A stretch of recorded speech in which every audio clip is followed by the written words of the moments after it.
베네수엘라가 가난해진 이유는 복지 정책이 아닙니다. 복지 정책 생각보다 약했습니다.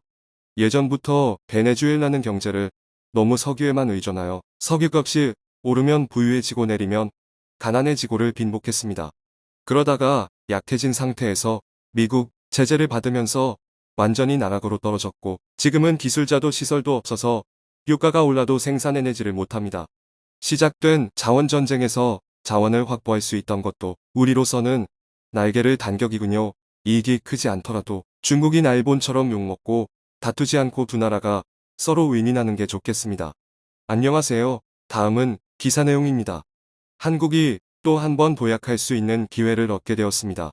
자원 빈국으로 항상 석유를 비롯해 많은 자원을 외국으로부터 수입해야 하는 한국이 베네수엘라의 석유 산지를 손에 얻을 수 있게 되었죠.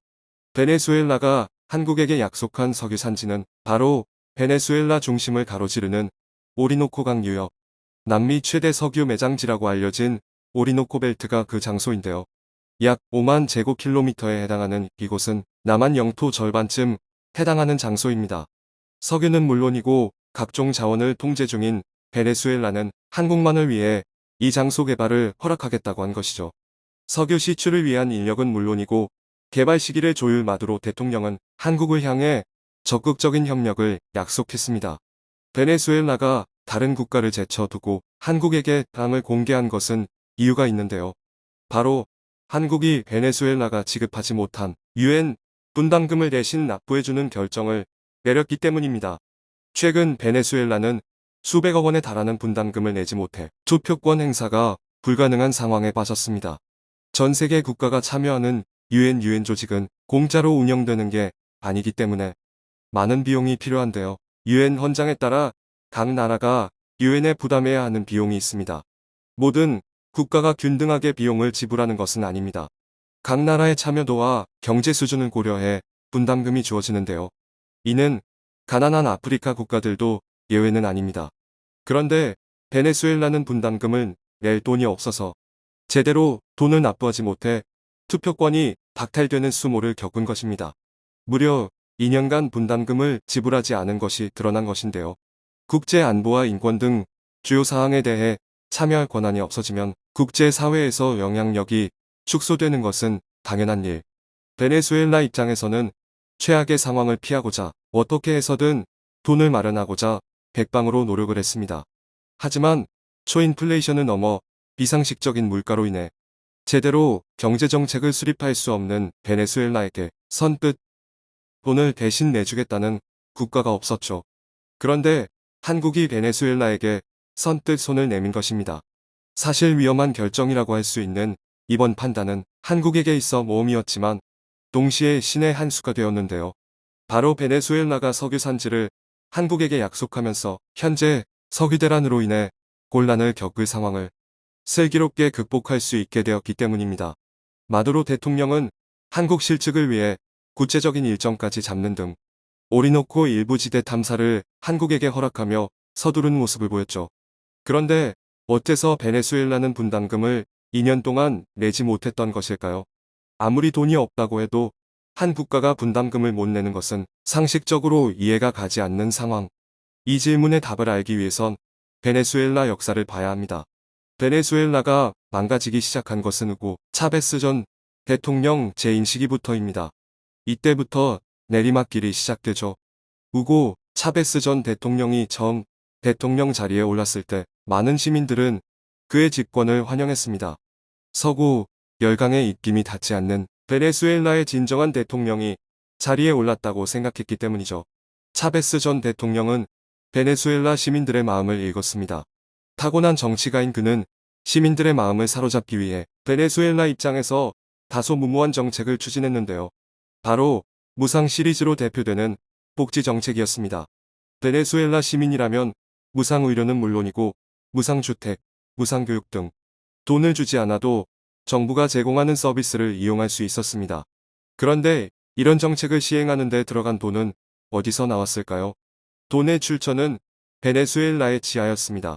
막대한 양이 묻혀있는 석유와 천연가스, 게다가 황금과 리튬 등 귀중한 금속이 묻혀있는 남미 천혜의 땅이 이를 가능하게 했죠. 차베스 전 대통령은 권력에 대한 욕심이 많은 인물이었습니다. 어떻게 해서든 자신이 속한 당이 우승하길 바랬고 이를 위해 무슨 짓을 저질러도 상관없다는 생각이었죠. 당연히 많은 시민들은 아낌없는 복지를 제공한 차베스의 강한 지지를 보내며 그가 속한 당을 응원했습니다. 하지만 한계는 금방 찾아왔죠. 천연자원으로 운영하던 복지정책 비용이 더는 베네수엘라가 감당할 수 없을 정도로 치솟은 겁니다. 게다가 외부 요인까지 겹쳐 베네수엘라는 파국으로 치달았죠. 베네수엘라 경제에 있어서 가장 중요한 석유 자원 가격은 석유 증산 조치와 기술 개발에 의해 급락했습니다. 미국이 셰일 가스 개발에 성공하고 시장에 석유가 많이 공급되었기 때문이죠. 중동 국가들 역시 때마침 증산에 성공한 탓에 가격이 급락한 것입니다. 한편 유럽에서는 친환경 에너지 정책이 각광을 받고 있었고 석유 자원을 찾지 않았던 것도 문제였죠. 시장의 외면을 받기 시작하며 석유 가격 하락은 베네수엘라 경제 전체를 위험에 빠뜨릴 정도로 흔들어 놓았습니다. 차베스 전 대통령의 뒤를 이은 니콜라스 마두로 대통령은 이런 위기의 순간에 대통령 자리에 올라 직면한 위기를 헤쳐 나가야 했습니다. 인플레이션이 감당할 수 없을 정도로 올라갔고 급한 대로 다른 국가에 차관을 빌렸지만 이를 갚을 수단도 변변치 않은 상황. 점점 떨어지는 인기에 당황한 마두로 대통령 역시 시민들의 마음을 붙잡기 위해 재정 지출을 줄이기보다 과거 차베스 대통령이 했던 것처럼 지출을 늘리는 방식을 택했습니다. 상황은 더욱 악화되었고 베네수엘라 경제는 현대 경제학 이론이 설명할 수 없을 정도로 막장으로 치달았습니다. 한 해에 약 8만 % 물가 상승이라는 믿기 힘들 정도로 엄청난 일이 벌어졌을 정도죠. 그 이후 2022년까지 베네수엘라 화폐 가치는 회복을 하지 못했습니다. 석유가 넘쳐 흘러 돈을 받지 않았던 베네수엘라는 오히려 미국으로부터 석유를 수입해야 할 정도로 자원까지 바닥난 상태가 되었죠. 차관을 빌려 빚을 갚는 데 썼던 것도 부메랑으로 돌아와 국가 경제에 큰 타격을 주었죠. 당연히 유엔 분담금 지불은 요원한 일이었습니다. 그런데 이 위기 상황에서 한국이 선뜻 손을 내민 것입니다. 마두로 대통령은 한국에게 보답할 수밖에 없는 입장이죠. 한화로 473억 원을 한국이 지불한 대신 몇 조 원에 달하는 막대한 석유 개발권을 얻게 되었죠. 여기서 드는 궁금증이 있는데요.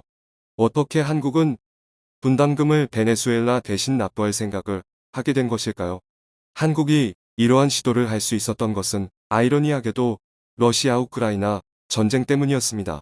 러시아의 천연가스와 석유를 수입하던 유럽 국가들이 어려움을 겪고 있는 것을 보고 한국이 석유의 중요성을 다시 깨닫게 된 것인데요.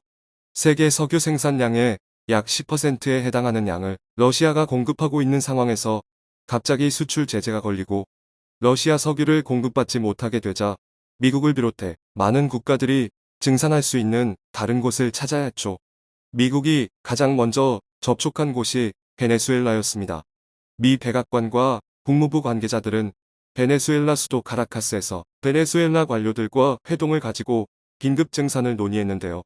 러시아산 원유를 대체할 국가로 미국이 베네수엘라를 점찍은 것입니다. 한국이 베네수엘라의 가치를 눈치챈 것은 이 시점 이후였죠. 마침 경제 위기를 겪고 있는 베네수엘라의 어려움을 한국이 해결해준다면 이득을 얻을 수 있을 것이라 전망하고 빠르게 움직인 것입니다. 그 결과는 대박이었습니다. K-팝을 비롯해 한류가 남미 전역에서 유행하면서 한국에 대한 사람들의 신뢰가 높아졌던 것도 영향을 미쳤는데요. 한국이 이란에게 유엔 분담금을 대신 내어준 일 역시 베네수엘라 대금 지불을 할 수 있게 된 주요한 원인이었습니다. 최근 한국은 한국은행에 묶여있는 이란 정부의 자금을 이용 이란의 유엔 분담금을 대신 내주는 희한한 일을 겪었습니다.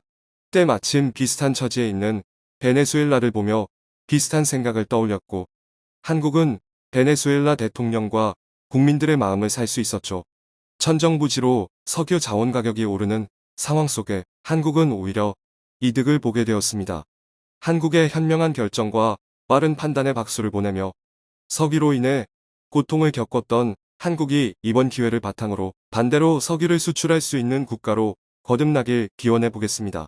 청중의 일부 의견. 미국 딥스테이트가 개입만 안 하면 어느 나라건 다 발전이 가능합니다. 베네수엘라의 망조는 딥스테이트 작품이란 거 세계 경제나 역사 공부 조금이라도 한 분들은 다 알죠. 대한민국 군을 주둔할 수 없는 곳은 우리나라 땅이 아닙니다.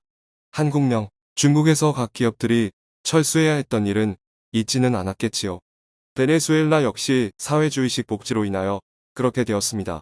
그렇게 몸에 배어진 습성이 금방 빠질까요? 자칫 잘못되면 돈만 투자하고 쫓겨날 수도 있습니다. 우와, 진심 대한민국은 대단한 국가임에 틀림없다. 착하게 살다 보면 이런 일은 일어나지요. 국민성이 세계적이니만큼 앞으로 축복 많이 받고 세계를 선도하게 될 것입니다. 베네수엘라 고마워잉. 베네수엘라 석유는 중진유라서 채산성과 정제 비용이 많이 든다고 들었는데 지구 반대편에 있는 데다가 석유 품질까지 좋지 않으니 사실 수입을 해온다고 해도 이득인지 궁금합니다.